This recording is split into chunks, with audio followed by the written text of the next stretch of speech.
नमस्कार, हिमाचल समाचार में आपका स्वागत है। आज के मुख्य समाचार। मुख्यमंत्री ठाकुर सुखविंदर सिंह सुक्खू के नेतृत्व में सरकार राज्य के जनजातीय क्षेत्रों के विकास को दे रही सर्वोच्च प्राथमिकता।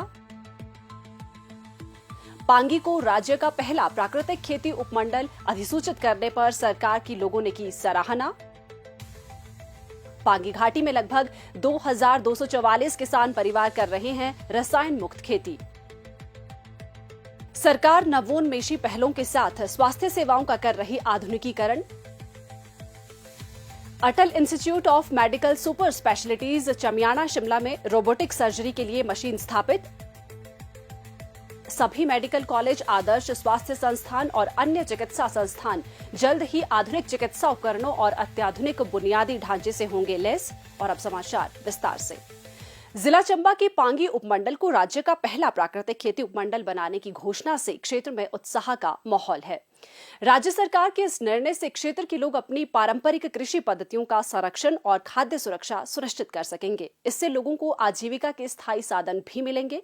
हिमाचल दिवस पर मुख्यमंत्री ठाकुर सुखविंदर सिंह सुक्खू द्वारा की गई घोषणा को पूरा करते हुए इस संबंध में अधिसूचना जारी की गई है। मैं हिमाचल प्रदेश का पहला प्राकृतिक खेती सब डिवीजन बनाने की भी पांगी को घोषणा करता हूं।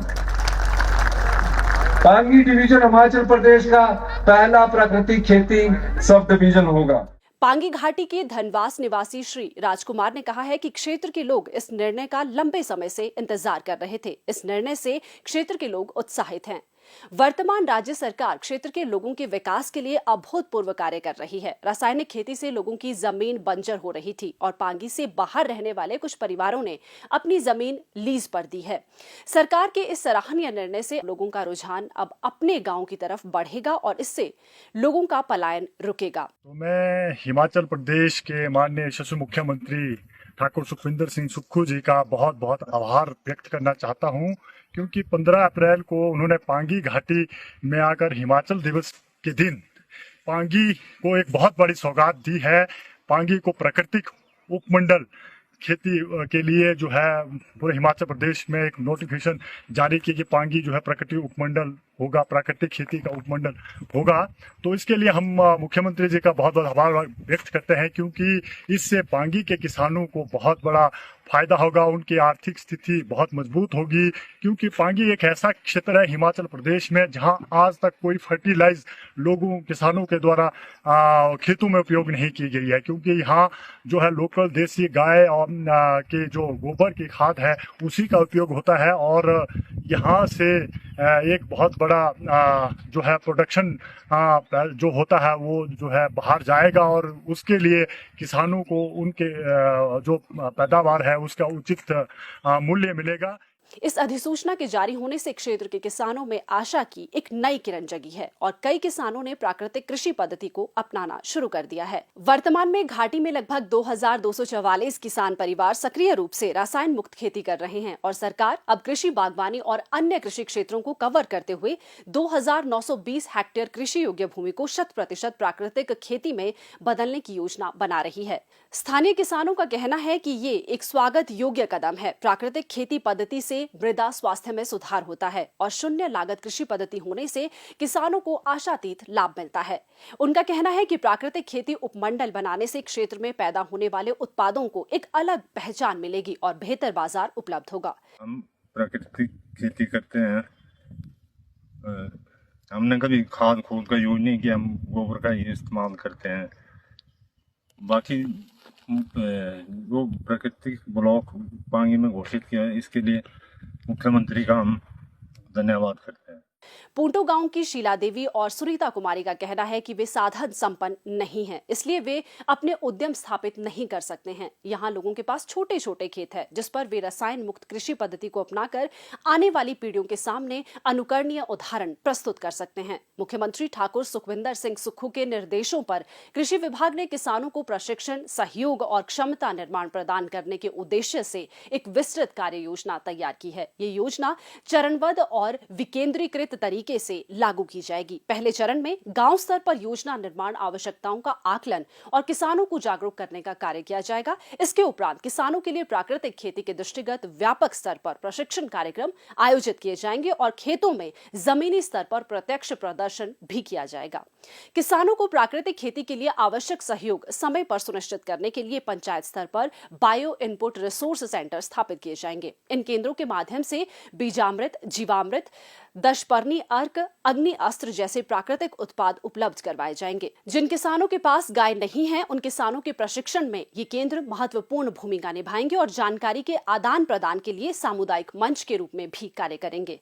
इसके उपरांत आगामी चरणों में अधोसंरचना विकास पर विशेष ध्यान केंद्रित किया जाएगा, जिसमें पॉली हाउस, कोल्ड स्टोरेज और अन्य आवश्यक सुविधाओं का विकास शामिल होगा। इसके अतिरिक्त किसानों के संगठनों को मजबूत करने के लिए स्वयं सहायता समूह, किसान उत्पादक संगठन, किसान उत्पादक कंपनियों के गठन को बढ़ावा दिया जाएगा। किसानों को सशक्त बनाने और उनकी पहुंच प्रीमियम बाजारों तक सुनिश्चित करने के लिए सरकार लार्ज एरिया सर्टिफिकेशन की प्रक्रिया अपनाएगी। ये प्रक्रिया पीजीएस इंडिया के अंतर्गत सामुदायिक सत्यापन आधारित है। इससे पूरे गांव को जैविक खेती वाले क्षेत्र के रूप में मान्यता मिल सकेगी।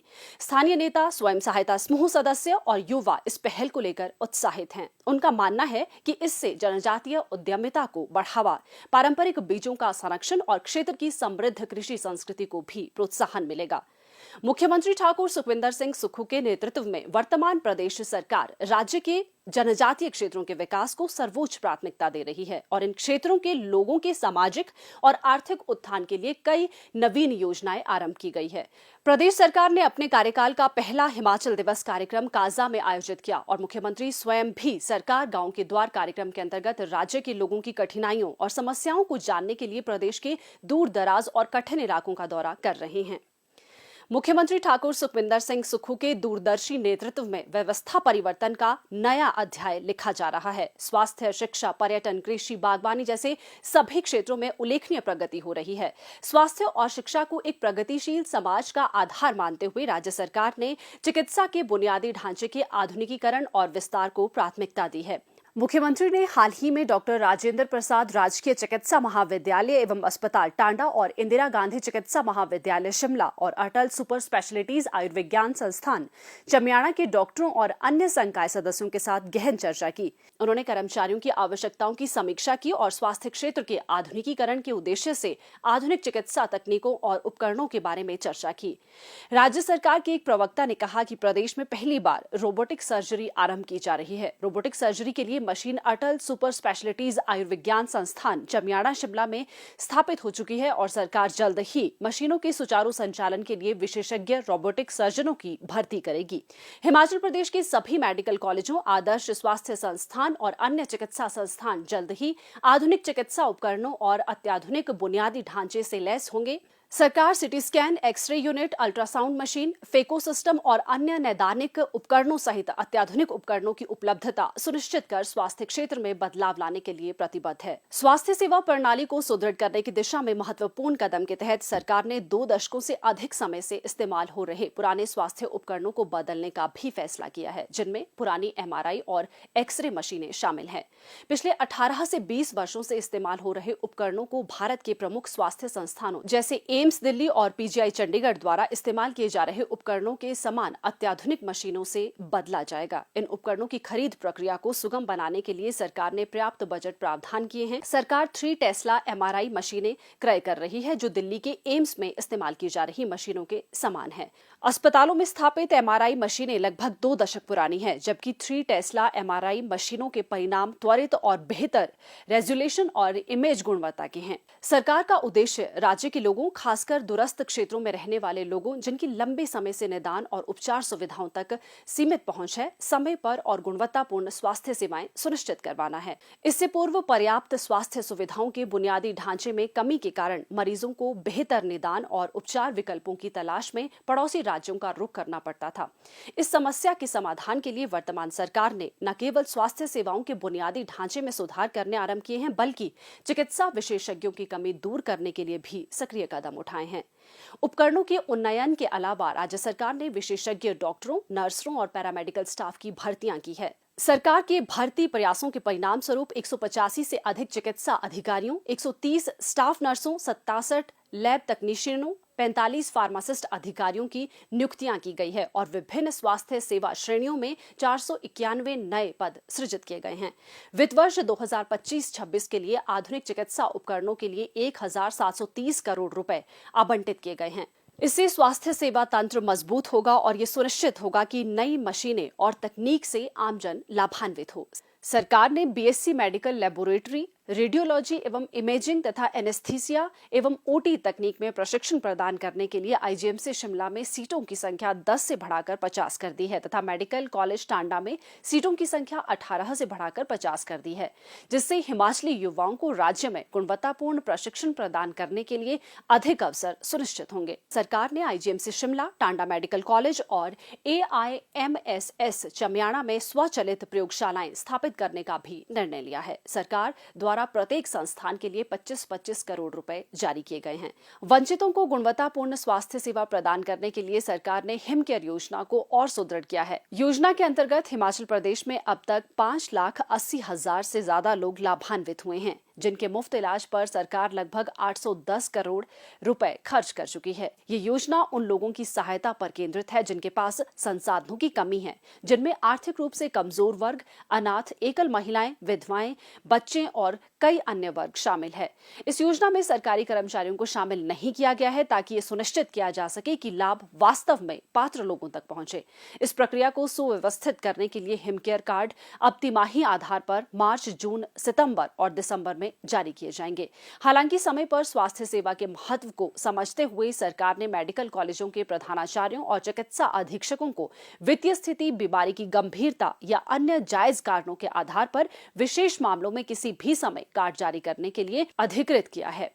प्रत्येक कार्ड 1 वर्ष के लिए वैध रहता है। समय पर नवीनीकरण की सुविधा और गुणवत्तापूर्ण स्वास्थ्य सेवाओं तक निर्बाध पहुंच सुनिश्चित करने के लिए आवेदन पोर्टल तिमाही आधार पर 1 महीने के लिए खुलेगा। इसका उद्देश्य विशेष रूप से कमजोर लोगों के लिए चिकित्सा देखभाल तक समान पहुंच सुनिश्चित करना है तथा योजना में लाभार्थियों का समय पर पंजीकरण और नवीनीकरण करना है।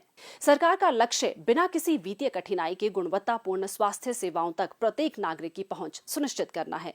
इन नवीन पहलों के साथ हिमाचल प्रदेश एक मजबूत और आधुनिक स्वास्थ्य सेवा पारिस्थितिकी तंत्र के निर्माण की दिशा में तेजी से आगे बढ़ रहा है, जो आत्मनिर्भर, सुलभ और रोगी केंद्रित हो। मुख्यमंत्री ठाकुर सुखविंदर सिंह सुक्खू के दूरदर्शी नेतृत्व में हिमाचल प्रदेश स्वास्थ्य सेवा उत्कृष्टता में एक आदर्श राज्य और स्वास्थ्य पर्यटन के लिए एक लोकप्रिय गंतव्य बनने की ओर अग्रसर है। हिमाचल समाचार देखने के लिए सब्सक्राइब करें यूट्यूब चैनल हिमाचल समाचार, लाइक करें Facebook page information and public relations department Himachal Pradesh और CMO हिमाचल, फॉलो करें X@DPR HP और CMO हिमाचल, फॉलो करें इंस्टाग्राम @DIPR हिमाचल और CMO हिमाचल, विजिट करें वेबसाइट www.himachalpr.gov.in। इस अंक में इतना ही। कल फिर होगी मुलाकात। दीजिए इजाजत। नमस्कार।